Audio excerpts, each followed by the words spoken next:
जय हिंद दोस्तों, आइए मैथ्स का चौथा पार्ट स्टार्ट करते हैं जो कि आपके मैथ के मोस्ट डिफिकल्ट क्वेश्चंस हैं जो कि आपकी एसएससी जीडी और बीएसएफ ट्रेडमेंस को ध्यान में रखकर बनाए हुए हैं। तो आइए शुरू करते हैं।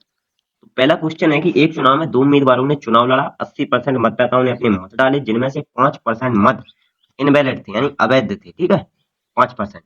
और विजयी उम्मीदवार को 70% वैलिड मत मिले और वह 36,480 मतों से जीत गया। ठीक है, तो मतदाताओं की कुल संख्या आपको ज्ञात करनी है। तो आइए इसी को हम सॉल्व करते हैं। देखो, 80% मतदाताओं ने मत डाले और 5% इनवैलिड हो गए, यानी कुल मत कितना हो गया? तो 80 का 5% होता है 4। तो 80 में से 4 घटाओ तो कितने बचे आपके? 76। यानी 76% आपके कैसे थे? वैलिड मत थे। ठीक है, अब जी क्या कह रहे हैं कि विजयी उम्मीदवार को 70% वैध मत मिले, तो हारने वाले को कितने मिले होंगे? 30%। तो 70 और 30 का डिफरेंस कितना हो जाएगा? 40%। तो ये आपका 40% हो गया। ठीक है, अब ये 40% 76 का निकाल लीजिएगा तो कितना आ जाएगा? 30.4 जिनका डिफरेंस आ जाएगा। ठीक है, तो ये 30.4 जो है वो आपका 36,480 के बराबर है। 30.4 बराबर 36,480। इसको आप काटेंगे तो ये 1200 बार कट जाएगा। ठीक है, तो जिन्होंने पूछा क्या है कि कुल मतों की संख्या क्या है, तो कुल मत अपने आप में 100% होते हैं। तो 1,20,000 आपका करेक्ट आंसर हो जाएगा, ऑप्शन नंबर सी। ठीक है, आइए नेक्स्ट क्वेश्चन की ओर बढ़ते हैं। तो अगला क्वेश्चन है कि एक मनी बैग में क्रमशः 1 रुपए, 5 रुपए और 10 रुपए के सिक्के 3, 5 और 7 के अनुपात में हैं। यदि उस बैग में कुल राशि 980 रुपए है तो 10 रुपए के सिक्कों की संख्या क्या होगी? ठीक है, तो देखो इसमें क्या है कि ये 1 रुपए है, ये 5 रुपए है और ये आपके 10 रुपए है। ये आपके 3:5:7 के बराबर है। इनका आपस में गुणा कर लीजिएगा। तो 3 एकम 3, पचम 25 और 10 7 70। ठीक है, ये हो गया। अब जी क्या कह रहे हैं, ये राशि जो है ना वो आपका 980 के बराबर है। तो इसकी वैल्यू कितनी हो रही है? 98। ठीक है, इन्हें जोड़ोगे आप तो 25 और 70 कितने होते हैं? 95 और 3 98। 98 से 98 काट लो तो एक की वैल्यू कितनी आ गई आपकी? 10। इन्होंने पूछा क्या है? इन्होंने पूछा है कि 10 रुपए के सिक्कों की संख्या क्या है, तो 10 के सिक्कों का अनुपात कितना है? 7। तो एक की वैल्यू 10 है तो 7 की वैल्यू कितनी हो जाएगी?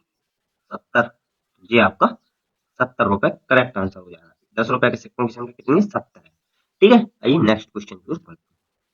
देखो, तीसरा क्वेश्चन है कि एक दुकानदार चावल खरीदते समय बाहर में 25% की बेईमानी करता है और बेचते समय 25% की बेईमानी करता है। यदि वह चावल को 12.5% लाभ पर बेचता है तो उसका निवल लाभ प्रतिशत ज्ञात कीजिए, यानी शुद्ध लाभ उसका क्या होगा वो आपको ज्ञात करना है। देखो, जो व्यक्ति पहले खरीदता है तो उसका जो परसेंटेज है, जैसे मान लो आपका जो 25% है, इसका रेशो होता है 1/4।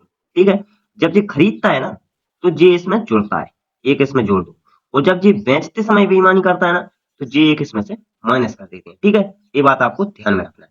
तो देखो, ये क्या कह रहे हैं कि खरीदते समय 25% की बेईमानी करता है। बेईमानी से क्या मतलब है?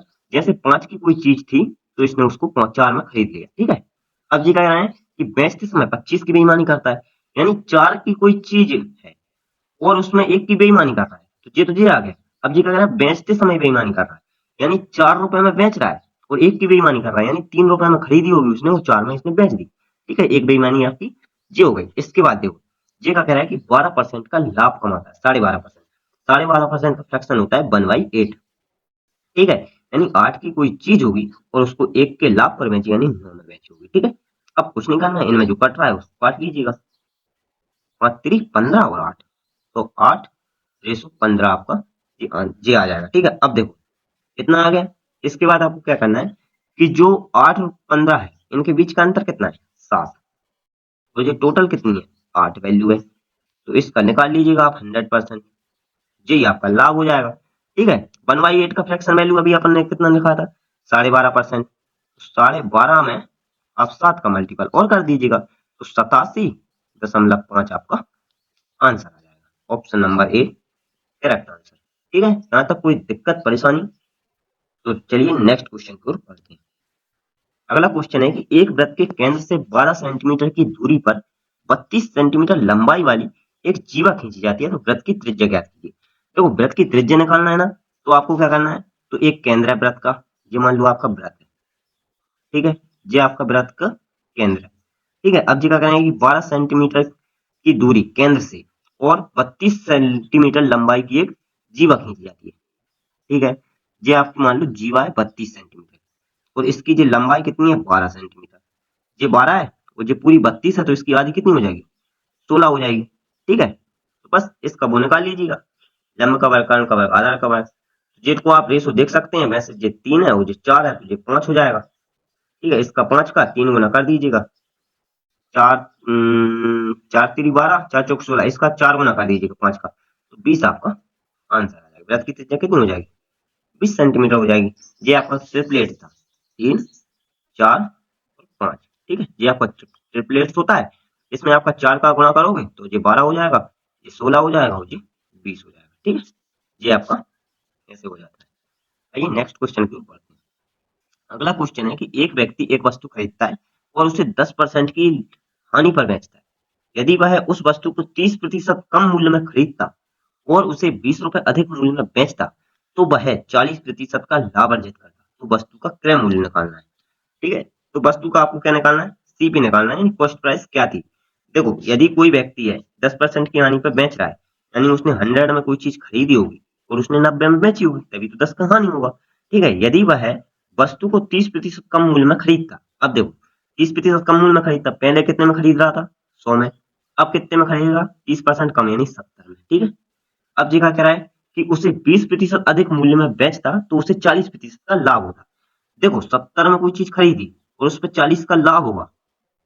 ठीक है, जीरो से जो 2 जीरो कट गई, 7 चौके 28, 70 में 28 जोड़ दो तो कितना हो गया 98। ठीक है, यानी उसने 70 की कोई चीज खरीदी होगी और 98 में बेची होगी, और वो क्या कह रहा है कि 20 रुपए अधिक में बेची है, तो यहाँ तो इसका अंतर कितने का है 8 रुपए अधिक का है। तो जी 8 की वैल्यू कितने के बराबर है 20 के बराबर है। ठीक है, तो एक की वैल्यू क्या हो जाएगी 20/8। ठीक है जी, एक की वैल्यू 20/8 हो जाएगी। अपन को निकालना क्या है 100% की वैल्यू। ठीक है, तो इसको इससे काट लीजिएगा, 4 से काटो 2 बार, 4 से काट दो 5 बार, 2 से काट दो 50 बार, 50 25, यानी 250 रुपये आपका इसका आंसर आएगा, ऑप्शन नंबर डी। ठीक है, बस इतना सा सवाल था। बस तो यहीं पर आपकी ये सीरीज खत्म होती है। Thank you for watching till now. Like share comment and subscribe जरूर करिएगा अपने इस माय थॉट्स चैनल को। ठीक है, आपका शेयर मेरी मेहनत की कहानी लगेगा। ठीक है, तब तक के लिए धन्यवाद, जय हिंद।